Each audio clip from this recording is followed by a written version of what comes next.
आदित्योऽर्को रविर्भानुर्भास्करश्च दिवाकरः मार्ताण्डः सविता हेले तीक्ष्णं शर्मिहिरो रविः।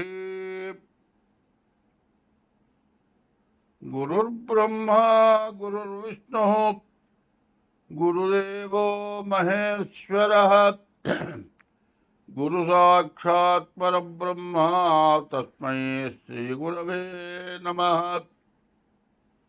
वंदे शम्भुमापतिं सुरगुरुं वंदे जगत्कारणं वंदे पन्नगभूषणं मृगधरं वंदे पशूनां पतिं वंदे सूर्यशशाङ्कवक्निनयनं वंदे मुकुन्दप्रियं वंदे भक्तजनाश्रयं च वरदं वंदे शिवं शङ्करम्।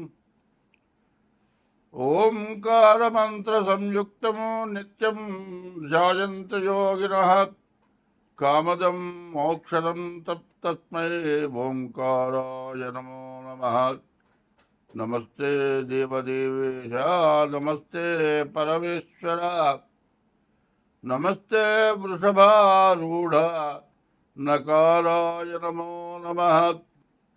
महादेवं महात्मानं महापातकनाशनो महापापकर्मं वंदे मकाराय नमो नमः। 2025 సంవత్సరం మే నెల.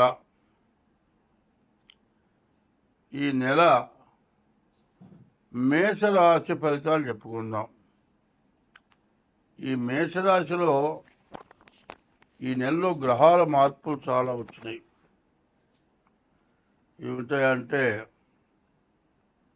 గురువు 14వ తారీఖు రాత్రి 10:36 వృషభ రాశి దగ్గర నుంచి మిథున రాశికి వస్తున్నాడు. చూడండి, ఈ నెల ఈ మేషరాశికి ఫలితాలు చెప్పుకుందాం. ముందు గురువు ఇప్పటిదాకా వృషభ రాశిలో ఉన్నాడు. ఆ వృషభ రాశిలో ఉన్నటువంటి గురువు మే నెల 14వ తారీఖుకి మిథున రాశికి వస్తున్నాడు. ఈ మేషరాశికి చాలా మంచి ఫలితాలను ఇస్తాడు. అట్లాగే ఇదే మే నెలలో ఈ గురువు ఎప్పుడు కూడా ఒక సంవత్సరం పాటు ఒక రాశిలో ఉంటాడు. ఆయన అతిచార మీద మిథున రాశికి రావటం చాలా విశేషం. ఉచ్చకిపోతున్నాడు, చాలా మంచి చేసేవాడు. తర్వాత ఇంకోటి ఏమిటంటే రాహుకేతువులు మే నెల 18వ తారీఖు మారుతున్నాయి. ఈ మే నెల 18వ తారీఖు రోజున ఈ రాహుకేతువులకు ఎక్కడుస్తున్నారు. ఈ 18వ తారీఖు మీన రాశిలో ఉన్నటువంటి రాహువు వెనక్కి కుంభరాశికి వస్తున్నాడు. అట్లాగే కేతువు కూడా కన్యా రాశిలో ఇంతవరకు సంచరిస్తున్న కేతువు మళ్ళీ సింహరాశికి వస్తున్నాడు. ఈ గురువు కానీ రాహువు కానీ శని కానీ ఈ గ్రహాలు ఎక్కువ కాలం ఒక్క రాశిలో ఉంటాయి. అటువంటి గ్రహాలు ఏమైనా సంవత్సరం పాటు ఉండే గురువు వృషభ రాశి నుంచి మిథున రాశికి వస్తున్నాడు.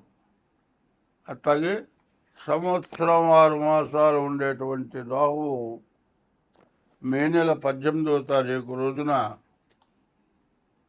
మీనం నుంచి కుంభానికి వస్తున్నాడు రాహువు, కన్య నుంచి సింహానికి వస్తున్నాడు కేతువు. కేతువు సంవత్సరం 6 మాసాలు ఉంటాడు. ఇట్లా రాహువు కూడా ఉచ్చరాశిలో ఉన్నాడు. దీనివల్ల ఏమిటి ప్రయోజనం అని ఆలోచిస్తే కొన్ని రాసులకి చాలా ఇబ్బందికరంగా ఉంటాయి, కొన్ని రాసులకి చాలా బాగా ఉధృతంగా, బాగా మంచిగా, ఎంతో పైకొచ్చేటట్టుగా, ఎప్పుడు రానటువంటి సుఖం వచ్చేటట్టుగా, ఎప్పుడు రానటువంటి ఆదాయం వచ్చేట్టుగా ఇట్లాంటి మార్పులు రాబోతున్నాయి. అయితే ఇవన్నీ ఏమిటాయంటే మనం ఏం చేయాలి? ఈ రాసులు 14వ తారీఖు, 18వ తారీఖు. 14వ తారీఖు గురువు, 18వ తారీఖు రాహు, కేతువు మారుతున్నారు. ఈ మారిన గ్రహాలు వెంటనే ఇక మళ్ళీ మారవు. గురువు 6 నెలల పాటు అట్లాగే ఉంటాడు. అట్లాగే రాహు, కేతువు కూడా సంవత్సరం 6 మాసాలు ఉంటాడు. ఎప్పుడు కూడా ఈ గ్రహాల వల్ల గోచారం బాగా ఇబ్బందికరంగా ఉంటుంది. గోచారమే కాదు, గ్రహచారం కూడా కొన్ని రకాలుగా ఇబ్బంది ఉంటుంది. కాబట్టి ఈ చెప్పింది ఇప్పుడు మేషరాశి సంగతి చెప్పాను. ఈ మేషరాశిలో గురువు, రాహువు మారే విషయం చెప్పాను.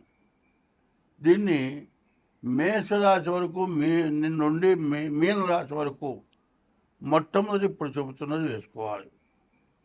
ఏమిటి? గురువేమో వృషభ రాశి నుంచి మిథున రాశి 14వ తారీఖు మారుతున్నాడు.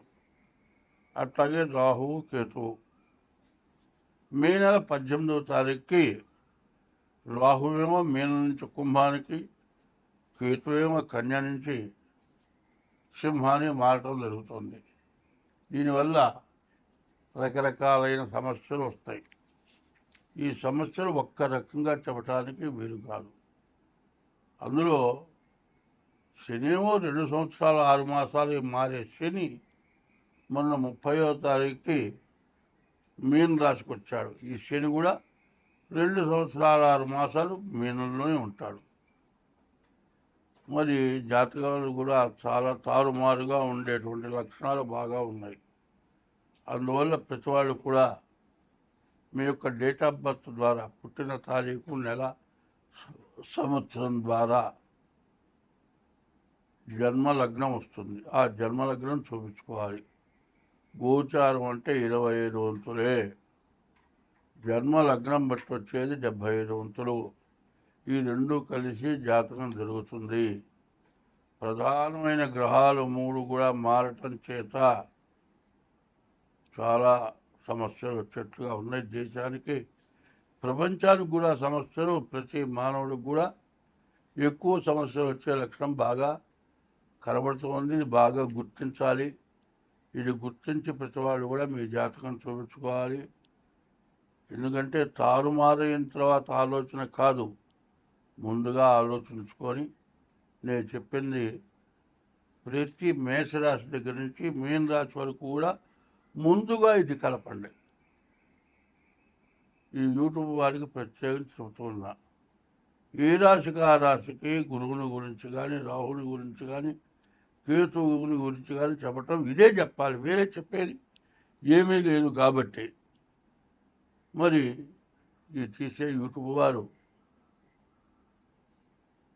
గురువు, శని, రాహువు, కేతువు ఈ 4 గ్రహాల వల్ల రకరకాలైన సమస్యలు, రకరకాలైన బాధలు, కుటుంబ యుద్ధాలు, కుటుంబంలో సమస్యలు, భార్యాభర్తలకి, తండ్రి కొడుకులకి, తల్లి కొడుకు కూతుళ్ళకి, అత్త మామలకి, అత్త కోడళ్ళకి, దేశంలో రాజకీయ నాయకులకి, మరి అధికార పార్టీలో కూడా ఉన్నటువంటి వాళ్ళల్లో వాళ్ళకి తేడాలు, ప్రతిపక్షం వాళ్ళు మరి అధికార పార్టీతో పేచీలు కాదండి. మన ఇండియాలోనే కేంద్రంలో, రాష్ట్రంలో గొడవలే కాకుండా ఇతర దేశాల నుంచి కూడా సమస్యలు వస్తాయి. వీటన్నిటిని కూడా జాగ్రత్తగా ఆలోచించి సర్దుకోవాలి. ఎందుకంటే గ్రహస్థితి ఎట్లా ఉంది, ఎట్లా చేస్తే మనం బాగుంటాం అనేదాన్ని బాగా ఆలోచించుకొని దీన్ని జాగ్రత్త చేసుకుంటే అందరం బాగా. 25 మే నెల 3వ రాశి మిథున రాశి ఫలితాలు చెప్పుకున్నాం. ఈ మిథున రాశికి రవి ఏకాదశిలో ఉన్నాడు.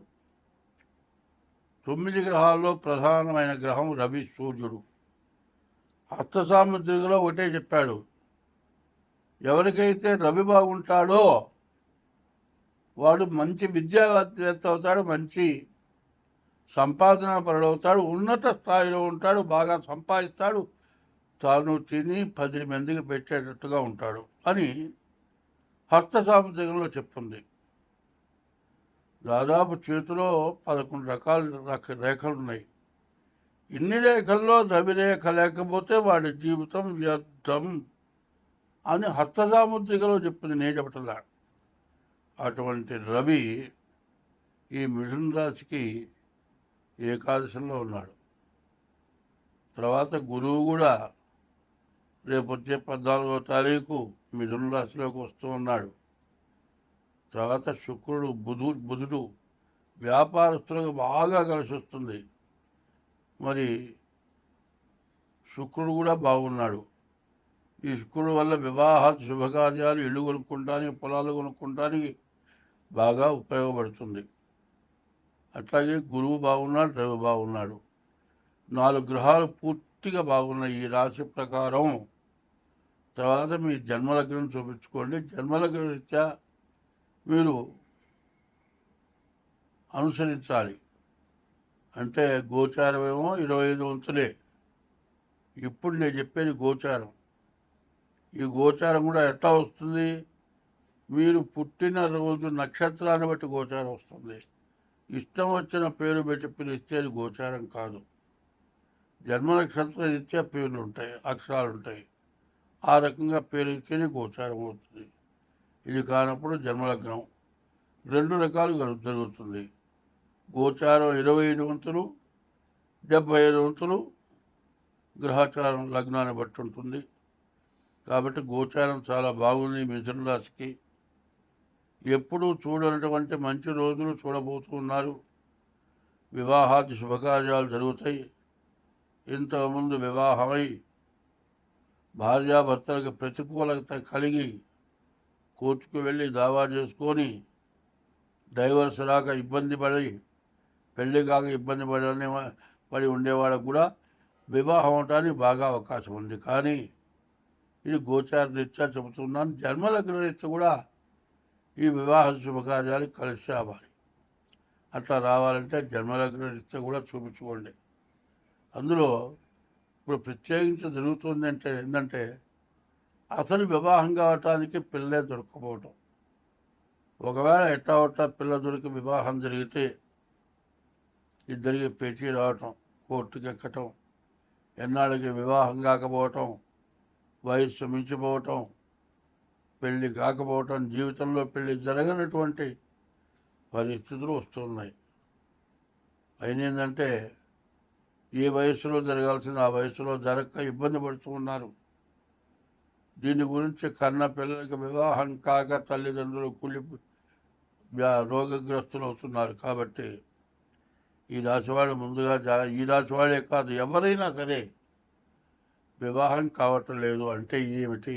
మన జాతకంలో ఏదో సమస్య ఉన్నదని తెలుసుకొని ముందుగా జాతకం చూపించుకోండి. డేట్ ఆఫ్ బర్త్ ద్వారా కానీ, జన్మ లగ్న రీత్యా కానీ, లేకపోతే హస్త సాముద్రిక రీత్యా కానీ మీ జాతకం చెప్పబడుతుంది. కింద మా నెంబర్ ద్వారా సంప్రదించడం, దానికి తగిన ఫీజు చెల్లించి మీ జాతకం చెప్పించుకోండి.